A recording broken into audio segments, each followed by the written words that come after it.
لقد صدق الله رسوله الرؤيا بالحق لتدخلن المسجد الحرام إن شاء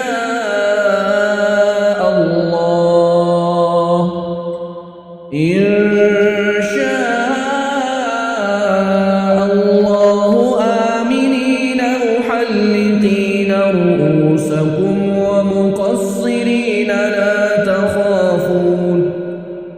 فعلم ما لم تعلموا فجعل من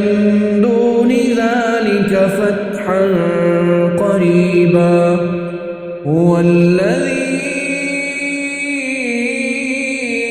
أرسل رسوله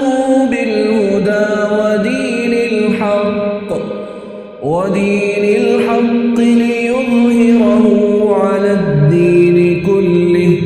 وكفى بالله شهيدا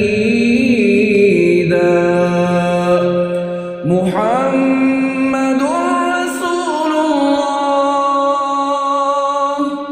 والذين معه أشداء على الكفار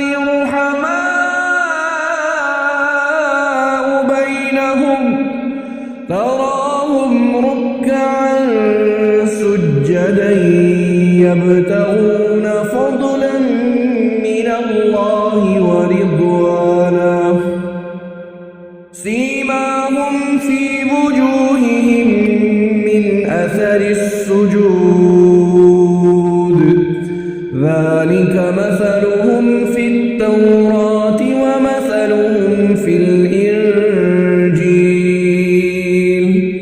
كزرع أخرج شطأه فآزره فاستغلظ فاستوى على